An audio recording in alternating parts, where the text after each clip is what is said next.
Hi friends, welcome back to our channel. ఈరోజు ఎపిసోడ్లోకి వెళ్ళిపోదాం. Romance, lust versus love part 51. Friends, నిన్న ఎపిసోడ్లో సుహా విరాట్ వాళ్ళ ఇంటి దగ్గరికి వెళ్ళి మామయ్యతో మాట్లాడడం చూశారు కదా. ఈరోజు కిన్నెరా గురించి విరాట్ ఎటువంటి నిర్ణయం తీసుకున్నాడు, తనకి జాబ్ ఇచ్చాడా లేదా అన్నది చూద్దాం. అలాంటిది నువ్వెందుకు ఇలా బిహేవ్ చేస్తున్నావు? వాడి దగ్గర ఉంటూనే వాడి నాశనానికి పునాది వేయాలి కానీ వాడు ఎక్కడో ఉంటూ నువ్వెక్కడో ఉంటే అసలు విరాట్ నిన్ను దగ్గరికన్నా రాణిస్తాడా అని కోపంగా అడుగుతాడు.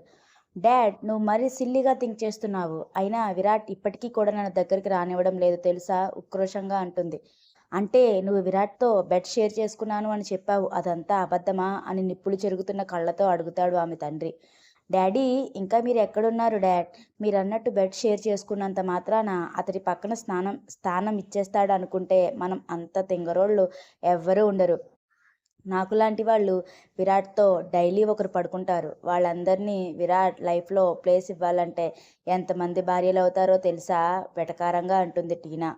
చూడు టీనా, నువ్వేం చేస్తావో నాకు తెలియదు. నువ్వు విరాట్ పక్కన భార్య స్థానంలో అన్నా నిలబడాలి, లేకపోతే విరాట్ని అంతకు సెక్స్కి బానిస చేసేసి వాడు మొత్తం కొలాప్స్ అయిపోవాలి.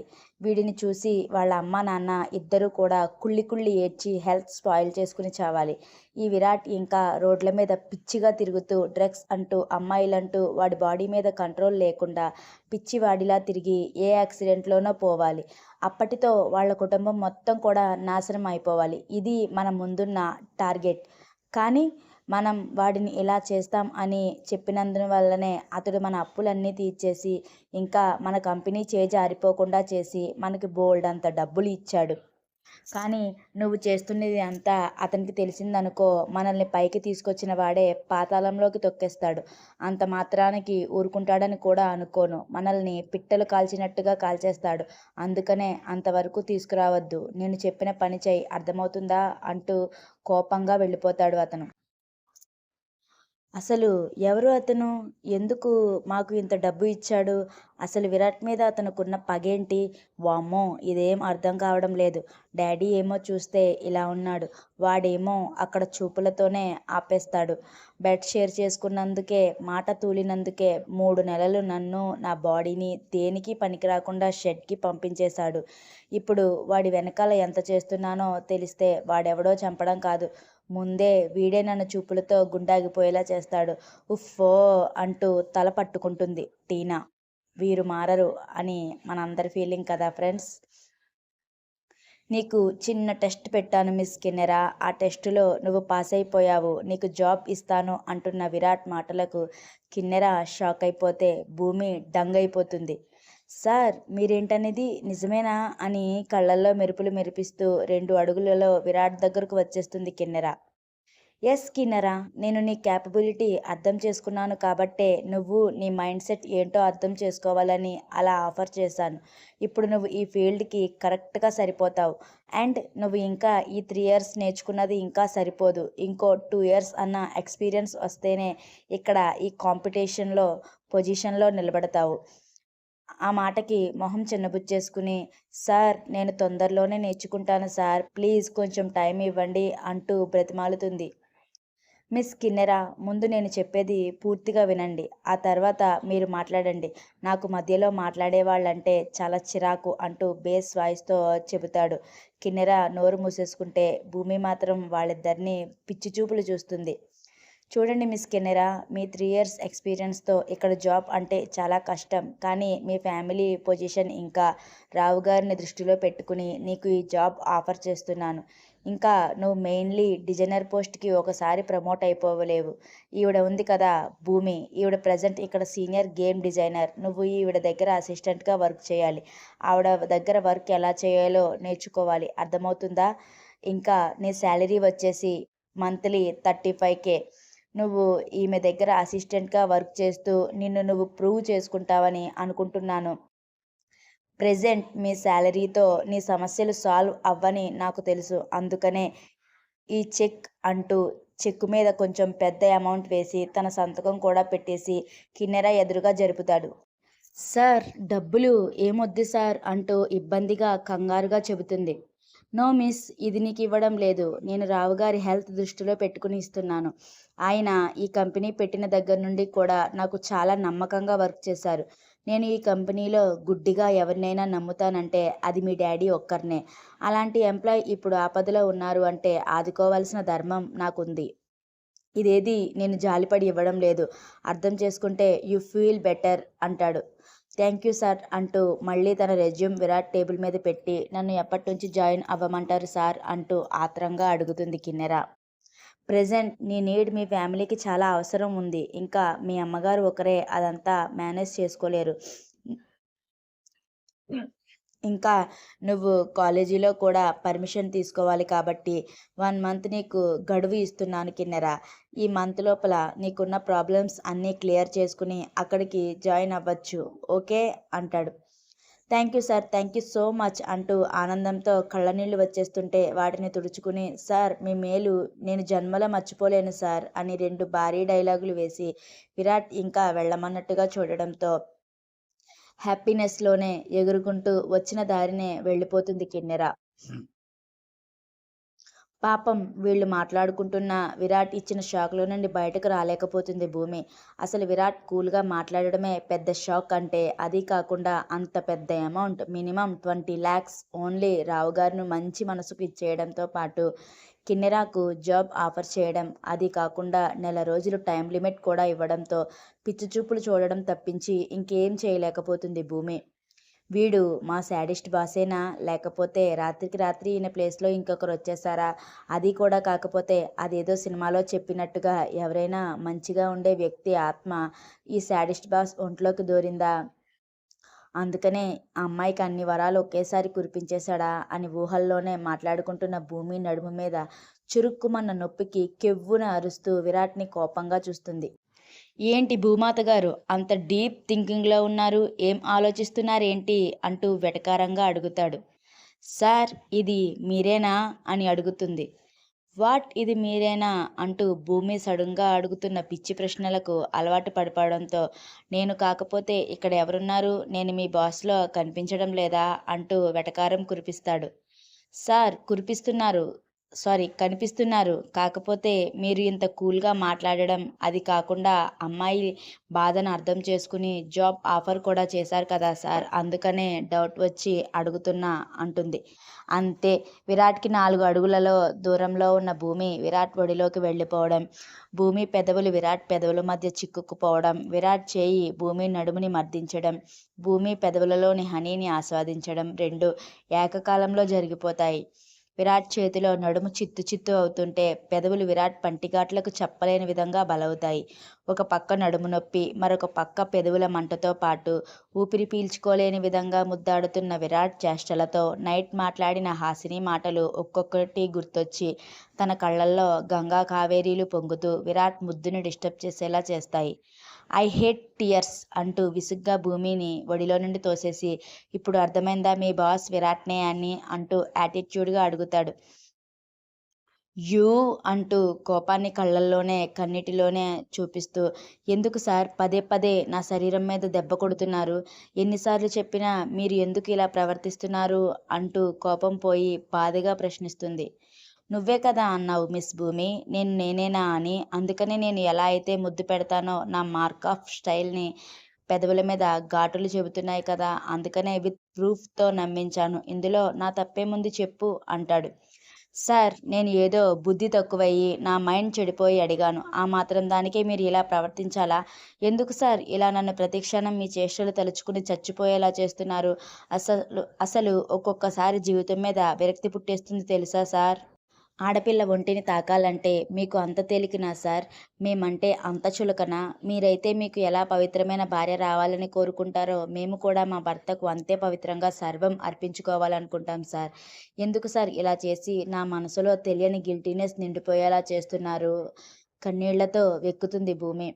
నీకు ఎన్నిసార్లు చెప్పాలి మిస్ భూమి, పెళ్ళి, ప్రేమ ఇవన్నీ నాన్‌సెన్స్ అని ఎన్నిసార్లు చెప్పినా అక్కడికే వస్తావేంటి?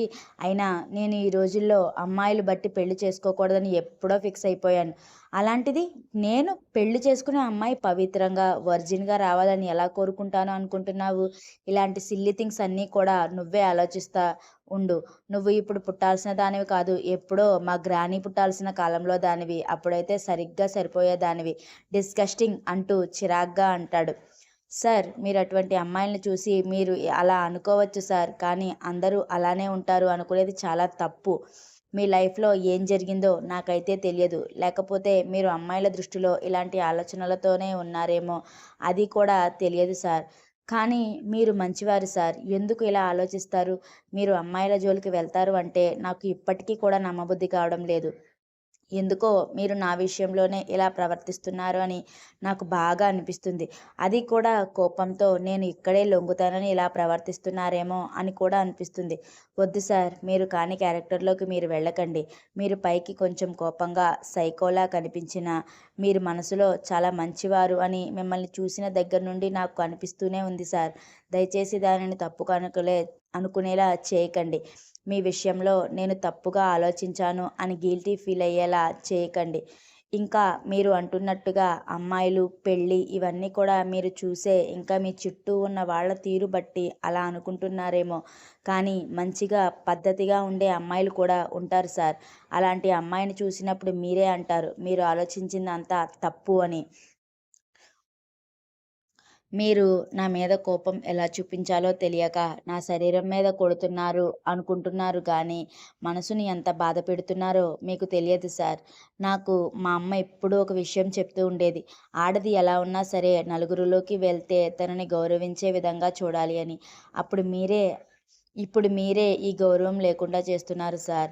ప్లీజ్ నా మీద కోపం తగ్గాలంటే ఏం చేయాలో చెప్పండి కానీ ఇలా నన్ను నా ఆత్మాభిమానం ముందు తలదించుకునేలా చేయకండి ప్లీజ్ అంటూ 2 చేతులు జోడించి ఏడుస్తూ తన క్యాబిన్‌కి వెళ్ళిపోతుంది.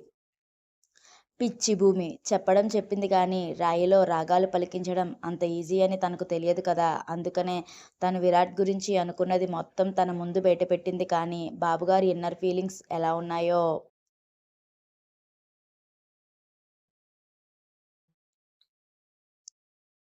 పబ్‌కి వెళ్ళడం మానేసి 7కే ఇంటికి వచ్చేసిన విరాట్‌కి డైనింగ్ టేబుల్ దగ్గర మ్యాంగో మటన్‌ని లొట్టలు వేసుకుని తింటున్న సుహా కనిపించి ఎంత ప్లెజెంట్ ఫీలింగ్‌తో వచ్చాడో అదంతా ఆవిరైపోతుంది. ఏంటి ఈ ముంబై వాస్తవ్యులు ఇంకా ఈ బెంగుళూరు నగరాన్ని వదిలిపెట్టలేదా? వచ్చిన పని సక్సెస్‌ఫుల్‌గా కంప్లీట్ అయిపోయినట్టుందిగా అంటూ సుహాస్ ఎదురుగా కనపడేలా సోఫాలో కూర్చుని వెటకారంగా అడుగుతాడు. అలానే అనుకున్నాను బావ. కాకపోతే అత్త ఈరోజు మ్యాంగో మటన్ చేస్తాను అని చెప్పింది. అదంటే ఎంత పిచ్చో నీకు తెలుసు కదా! అందుకనే అది ఈ పూటకి ఫుల్లుగా తినేసి రేపు ఉదయమే ఫ్లైట్ ఎక్కి ముంబై పోదామని ఫిక్స్ అయ్యాను. అయినా మాటి మాటికి ముంబై వాస్తవ్యులు అనే ఫిక్స్ అయిపోతున్నావేంటి? మాది కూడా బెంగుళూరని మర్చిపోయావా? అంటూ మటన్‌లోని మూలుగు పెదాల మధ్య పెట్టుకుని చప్పరిస్తూ అడుగుతాడు. ఆ సౌండ్‌కి ఎంత ఇరిటేట్ అయ్యాడో దానికన్నా ముందు బావ అన్నందుకు దానికి 100 రెట్లు ఇరిటేట్ అయిపోయి, ఎవడ్రా నీకు బావ? ఇంకొకసారి బావ అన్నావనుకో ఆ మూలుగు డైరెక్ట్‌గా గొంతులో దింపేస్తాను ఏమనుకుంటున్నావో అని కోపంగా అంటాడు. ఇది మరీ బాగుంది. బావని బావ అనక బావన్నయ్య అంటారా మీ బెంగుళూరులో? అంటూ సాగదీస్తాడు సుహా. మిస్టర్ సుహాస్ వర్మ, మీరు ఇక్కడికి ఎందుకు వచ్చారో ఆ పని చూసుకుని వెళ్తే బాగుంటుంది. ఇంకా మీ అత్త వండిపెట్టిన మ్యాంగో మటన్ మొత్తం తినేసి అది అరగకుండానే ఈ ఇల్లు దాటేస్తే సేఫ్‌గా ముంబైలో ల్యాండ్ అవుతారు. అదీ కాక ఇంకోసారి బావ, పాలకోవా అన్నావనుకో తిన్నది మొత్తం కక్కేలాగా కొడతాను ఏమనుకుంటున్నావో అని తల్లిని, బావమరిదిని సీరియస్‌గా చూసి అక్కడి నుండి వెళ్ళిపోతాడు. హా! లైట్‌లే అన్నట్టు సుహా విరాట్ మాటలను పట్టించుకోకుండా మటన్ మీద దండయాత్ర చేస్తుంటే, వాడి మాటలు పట్టించుకోకురా అని కొడుకు మాటలకు అల్లుడు ఎక్కడ మాంసం తినకుండా పోతాడో అని బాధగా అంటున్న సునీత గారిని అవాక్కయ్యేలా, అత్తా అయిపోయింది ఇంకొంచెం రైస్ అని అడిగి మరీ పెట్టించుకుంటున్న సుహాని చూసి, సరిపోయారురా బాబు నువ్వు వాడు. ముందు ఎలా అయితే కొట్టుకుని తిట్టుకునేవారో అలా ఉంటున్నారు అని సంబరంగా అంటూ అల్లుడు అడగలేనివి కూడా వడ్డించి తృప్తిగా తినేలా చేస్తారు. అత్త, వాడన్న మాట నేను ఎందుకు పట్టించుకుంటాను? అయినా వాడు అలా తిడితేనే నాకు ఇష్టం కూడా. నిన్న ఏమన్నాడు? ఇక్కడి నుండి పోతావా? పోవా? అన్నట్టుగా చూశాడు. ఈరోజు తిండి తినేసి పొమ్మని మర్యాదగా వార్నింగ్ ఇచ్చాడు. ఇక్కడే తెలిసిపోవడం లేదా వాడిలో మార్పు తొందరలోనే వస్తుందని? నువ్వేం దిగులు పడకు అత్తా. మన ముందు ఉన్నది వాడి మార్పు, ఇంకా వాడి కళ్యాణం. ఈ రెండు నువ్వు అనుకున్నట్టు తొందరలోనే దాం ధూమ్గా చేసేద్దాం.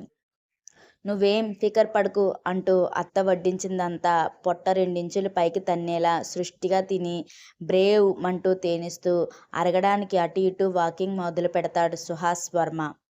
సుహాస్ని తిట్టి ముందుగా రూంలోకి వెళ్ళి ఆ తర్వాత వాష్రూంలోకి వెళ్ళి చల్లటి షవర్ కింద నిలబడిన విరాట్ ఆలోచనలు ఒకలా ఉంటాయి. తనకి భూమి చెప్పిన ప్రతి మాట కూడా చెవులలో రీసౌండ్ వస్తున్నట్టుగా ఒకదాని తర్వాత ఒకటి రిపీటెడ్గా వినిపిస్తూనే ఉన్నాయి. ఆడపిల్ల పరువు నలుగురిలో మాత్రమే ఉంటుంది. ఆడపిల్ల పరువు పోయిందంటే గౌరవంగా చూసిన నలుగురే తనని దుమ్మెత్తి పోస్తున్నట్టుగా మాట్లాడతారు. ఎందుకు సార్ ప్రతిసారి నా శరీరం మీదే దెబ్బ కొడుతున్నారు? మీరు ఇంత పవిత్రంగా భార్య రావాలని కోరుకుంటారో అంతే పవిత్రంగా మేము కూడా మా భర్తకి సర్వం అర్పించుకోవాలని అనుకుంటాం కదా. మీ చుట్టూ ఉండే ఆడపిల్లలను చూసి అలా అనుకుంటున్నారేమో, కానీ ఆడపిల్లలందరూ అలా ఉంటారు అనుకోవడం మీ మూర్ఖత్వం. మీరు చాలా మంచివారు సార్. మీ కోపం మీ మంచి మనసుని కప్పేస్తుంది. మీ మంచి మనసు ఎప్పుడూ అందనంత ఎత్తులో ఉండాలి. కూడా అంతే మంచిగా ఉండాలి సార్. ఇలా నా దృష్టిలో నన్ను తాకుతూ దిగజారిపోయి మీ క్యారెక్టర్ తగ్గించుకోవడం నాకిష్టం లేదు సార్ అంటూ తనని ప్రశ్నిస్తున్నట్టుగా కనిపించిన భూమి రూపానికి స్ట్రాన్స్లో ఉన్నట్టుగా తన దగ్గరకు అడుగులు వేస్తూ మరొక క్షణంలో భూమిని అందుకుంటాడు అనగా, బావా, I love you so much. నువ్వంటే నాకు ప్రాణం. నువ్వు ఒక్క క్షణం కనిపించకపోయినా నాకు పిచ్చి పడుతున్నట్టు అనిపిస్తుంది బావా. ఎప్పుడూ నువ్వు నా కళ్ళ ఎదురుగానే ఉండాలి. నేను ఎప్పుడూ నీ గుండెల్లోనే ఒదిగిపోవాలి. ప్లీజ్ బావా, ఏ కారణం చేత నన్ను దూరం పెట్టొద్దు. నువ్వు విడిచిన క్షణమే నా ప్రాణం గాలిలో కలిసిపోతుంది బావా. నా ప్రాణం పోయే వరకు కూడా కౌగిలిలోనే కరగాలి. ఇంకా నీ కౌగిలిలోనే నా తుది శ్వాస విడవాలని నా చివరి కోరిక బావా. తీరుస్తావా అని ఆశగా అడుగుతున్న ఆమె ఆర్తిగా ఆమె కళ్ళల్లోకి చూస్తూ ఆమె పెదవులు అందుకుంటాడు విరాట్. ఆ దృశ్యం ఇప్పుడు తన కళ్ళ ముందే జరుగుతున్నట్టుగా అనిపిస్తుంటే తన పెదవుల మీద స్వచ్ఛమైన నవ్వు, కానీ వెంటనే అది మాయమైపోయి తన కళ్ళల్లో కన్నీళ్లు చెంపలను తడిపేస్తూ పిడికిలి అంతకంతకు బిగిస్తూ కన్నీరు కాస్త రక్తంలా మారిందా అన్నంతగా కళ్ళు ఎరుపు రంగు పూసుకుంటాయి మరొక పక్క కనిపిస్తున్న దృశ్యానికి. అసలు ఏం జరిగింది విరాట్ జీవితంలో? బావా అని పిలుస్తున్న ఆమె ఎవరు? ఆమె వల్ల విరాట్ లైఫ్‌లో ఏం అన్యాయం జరిగింది? దానికోసమే విరాట్ భూమిని అలా టార్చర్ చేస్తున్నాడా? ఇవన్నీ ప్రశ్నలే. తెలుసుకోవాలంటే నెక్స్ట్ ఎపిసోడ్‌కి వెళ్ళిపో